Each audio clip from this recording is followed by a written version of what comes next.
Hello students, आइए आज हम वर्कशीट 57 करते हैं जिसमें हम कॉम्बिनेशन ऑफ सॉलिड्स के सरफेस एरिया के बारे में बात करेंगे। तो जब हम कॉम्बिनेशन ऑफ सॉलिड्स में सरफेस एरिया की बात करते हैं तो हम उस एरिया की बात करते हैं जो हमें दिखाई पड़ रहा है, यानी जो हिडन पार्ट है उस सॉलिड का वो हमें नहीं लेना है, बल्कि जो हमें दिख रहा है सॉलिड का जो पोर्शन, वो एरिया सरफेस एरिया हमें निकालना होता है। तो इसके लिए जैसे एग्जांपल नंबर 1 देखते हैं हम, जो जिसमें आपको क्या दिया है कि एक वेसल है which is in the form of a hollow hemisphere mounted by a hollow cylinder, यानी एक हेमिस्फीयर के ऊपर एक सिलेंडर माउंटेड है और डायमीटर ऑफ द जो हेमिस्फीयर है वो 14 सेंटीमीटर है, और जो डायमीटर हेमिस्फीयर का है वही डायमीटर सिलेंडर का भी है, और डायमीटर दिया है तो रेडियस हम निकाल सकते हैं। तो रेडियस हो जाएगा 7 सेंटीमीटर दोनों का, और जो total height of the vessel है वो 13 सेंटीमीटर है। And find the inner surface area of the vessel, हमें इस वेसल का इनर सरफेस एरिया निकालना है। तो अगेन जैसा अभी हमने देखा था कि किसी भी कॉम्बिनेशन का अगर हमें सरफेस एरिया निकालना है तो हमें वो पोर्शन देखना होता है जो हमें दिख रहा है। तो अगर हम अंदर से हम देखेंगे इनर सरफेस एरिया में तो हमें क्या नजर आ रहा है, हमें कर्व्ड सरफेस हेमिस्फीयर का नजर आ रहा है और कर्व्ड सरफेस सिलेंडर का नजर आ रहा है। अब इस फिगर में हम ध्यान देते हैं हमारे पास क्या क्या चीजें हैं। इस टोटल वेसल की जो हाइट है आप देख रहे हैं वो 13 सेंटीमीटर है, जिसमें से कि अगर हमें सिलेंडर की हाइट निकालनी हो तो वो हम आराम से निकाल सकते हैं, क्योंकि जो नीचे वाले पोर्शन का जो हाइट है वो 7 होगा, क्योंकि जो उसका रेडियस है वही इसकी हाइट भी है। तो अगर हम 13 में से 7 निकाल देंगे तो वो आता है 6, यानी हाइट ऑफ द सिलेंडर हो जाएगी 13 माइनस 7 यानी 6 सेंटीमीटर। और रेडियस तो हम पहले ही निकाल चुके हैं, दोनों का सेम है, विच इज डायमीटर का आधा यानी कि 7 सेंटीमीटर। तो हाइट आ गई 6 सेंटीमीटर सिलेंडर की और दोनों का रेडियस है 7 सेंटीमीटर। अब हमें क्या क्या निकालना है, the portion which is visible to us is the curved surface area of the cylinder plus curved surface area of the hemisphere. तो जो inner surface area of vessel है वो क्या हो जाएगा, curved surface area of cylinder plus curved surface area of hemisphere. तो इसमें अगर हम curved surface area of cylinder की बात करते हैं तो वो होता है 2 पाई आर एच, और curved surface area of hemisphere होता है 2 pi R square. 2 pi R common ले लेंगे, एच प्लस आर आ गया, वैल्यूज रखेंगे, पाई की 22/7 और आर की वैल्यू है इसमें 7। तो ये जो सिंप्लीफाई करने के बाद दिया जाएगा 572 सेंटीमीटर स्क्वायर। यूनिट पर ध्यान दीजिएगा कि जो यूनिट है इसकी वो सेंटीमीटर स्क्वायर में आएगी, क्योंकि ये सरफेस एरिया है और सरफेस एरिया एक 2 डायमेंशनल मेजरमेंट होता है, तो इसका जो यूनिट है वो सेंटीमीटर स्क्वायर में लिखा जाएगा। आइए अब एग्जाम्पल 2 करते हैं, जिसमें एक cubical block of side 7 centimetre दिया हुआ है और इसके ऊपर एक हेमिस्फीयर सरमाउंटेड है, और इसमें पूछा गया है कि what is the greatest diameter the hemisphere can have, और हमें इसमें इसका सरफेस एरिया भी निकालना है, इस सॉलिड का सरफेस एरिया भी हमें फाइंड आउट करना है।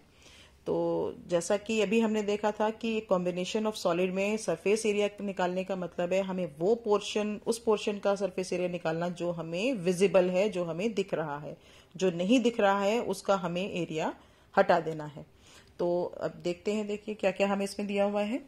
तो ये आपके सामने जैसे ये कॉम्बिनेशन है एक क्यूब का, और उसके ऊपर एक सरमाउंटेड है हेमिस्फीयर, और एक तो पहला जो पार्ट है इसका ये पूछा गया है कि find the greatest diameter of the hemisphere.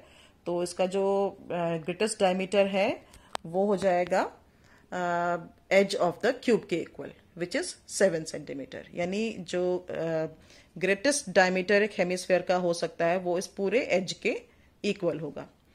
और सरफेस एरिया निकालने के लिए इसमें आपके पास रेडियस हो जाएगा 7/2 दैट इज 3.5 सेंटीमीटर, और एज यानी ए है इसका जो क्यूब का वो 7 सेंटीमीटर है।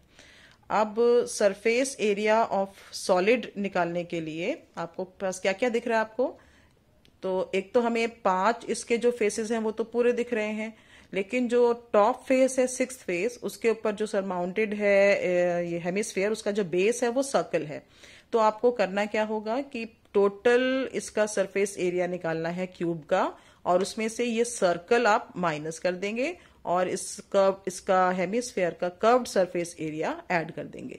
तो सरफेस एरिया ऑफ सॉलिड बन जाएगा total surface area of cube minus area of base of hemisphere, which is circle, and plus curved surface area of hemisphere. That is 6 into a square, and now a is 7 centimeter, and this area of base of hemisphere, this is a circle, so this is pi r square plus 2 pi r square, which is curved surface area of hemisphere. Now 2 pi r square में से pi r square minus करेंगे, pi r square आएगा। अब values put कर देंगे और simplify करेंगे तो इसकी वैल्यू आ जाएगी 332.5 और सेंटीमीटर, सॉरी ये हो जाएगा square. This is surface area, so this is centimetre square. आइए अब एग्जांपल नंबर 3 करते हैं। इसमें एक वुडन आर्टिकल दिया गया है which is made by scooping out a hemisphere from each end of a solid cylinder. एक सॉलिड सिलेंडर में से दोनों एंड्स पे हेमिस्फेयर को स्कूप आउट किया गया, यानी कि 2 हेमिस्फेयर बन गए हैं स्कूप आउट करने से। और if the height of the cylinder is 10 centimetre and it's base is of radius 3.5 centimetre, यानी सिलेंडर की हाइट अगर 10 सेंटीमीटर है और जो बेस का रेडियस है वो 3.5 सेंटीमीटर है, तो आपको इसका टोटल सरफेस एरिया इस आर्टिकल का निकालना है। तो अब इसमें हमें एक सिलेंडर दिया है जिसकी हाइट 10 सेंटीमीटर है और बेस का रेडियस 3.5 सेंटीमीटर है, और दोनों टॉप और बॉटम में से 2 हेमिस्फेयर स्कूप आउट किए गए हैं, यानी खोद कर निकाल दिए गए हैं, और जिससे कि मतलब 2 फिगर्स एक नए बन गए हैं और वो दोनों फिगर्स क्या हैं, हेमिस्फेयर हैं। तो आपको इस टोटल जो आर्टिकल है इसका टोटल सरफेस एरिया निकालना है। तो यहाँ पर हमें क्या क्या विजिबल है, जो एरिया विजिबल है हमें वही निकालना है। तो क्या विजिबल है, हमें यहाँ पर एक कर्व्ड सरफेस एरिया सिलेंडर का दिख रहा है और 2 हमें कर्व्ड सरफेस एरियाज दिख रहे हैं हेमिस्फेयर के, तो यही हमें निकालना है। अब देखिए सरफेस एरिया ऑफ जो आर्टिकल है वो हो जाएगा curved surface area of cylinder plus 2 times curved surface area of hemisphere, यानी 2 हेमिस्फेयर है इसलिए 2 times curved surface area of hemisphere. अब curved surface area of cylinder होता है 2 पाई आर एच और curved surface area of hemisphere 2 pi R square होता है, तो ये हो जाएगा 2 इंटू 2 पाई आर स्क्वायर।